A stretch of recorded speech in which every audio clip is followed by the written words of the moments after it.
বগুড়ায় সাবেক ছাত্রনেতা সারোয়ার হোসেন জুয়েলের বহিষ্কারাদেশ প্রত্যাহারের দাবি। মোহাম্মদ রানা মিয়া বগুড়া প্রতিনিধি। বগুড়া জেলা ছাত্র রাজনীতির একসময়ের তুখোর ও জনপ্রিয় মুখ সাবেক ছাত্রনেতা সারোয়ার হোসেন জুয়েলের বহিষ্কারাদেশ প্রত্যাহারের জোরালো দাবি জানানো হয়েছে। দীর্ঘ রাজনৈতিক নির্বাসন কাটিয়ে পুনরায় দলের মূলধারায় ফিরতে এবং দেশ গঠনে ভূমিকা রাখতে তিনি নিজেই এই অনুরোধ জানিয়েছেন।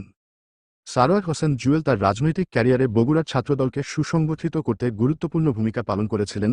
তৃণমূলের কর্মীদের কাছে অত্যন্ত জনপ্রিয় এই নেতা বিভিন্ন আন্দোলন সংগ্রামে রাজপথে সক্রিয় ছিলেন। তবে দলীয় শৃঙ্খলা ভঙ্গ ও অভ্যন্তরীণ কিছু ভুল বোঝাবুঝি কারণে তাকে সহ আরও ৫ জন দল থেকে বহিষ্কার করা হয়েছিল।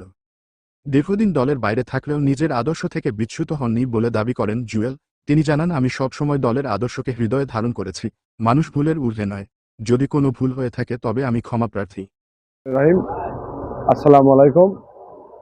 সংগ্রামী বগুড়ার সিনিয়র নেতৃবৃন্দ এবং কেন্দ্র যে জাতীয়তাবাদী দলের যুব দলের নেতৃবৃন্দ আছেন, আমি তাদেরকে অবগত করার জন্য আজকে আমি লাইভে আসছি।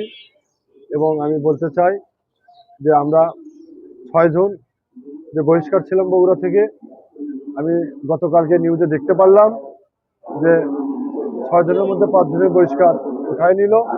কিন্তু আমরা একই সঙ্গেই বহিষ্কার ছিলাম এবং একই অপরাধে আমরা বহিষ্কার ছিলাম। আমি দেখতে পেলাম যে ৫ জনের যে বহিষ্কার উঠায় নিল, আমার বহিষ্কার উঠায় নেওয়া হলো না।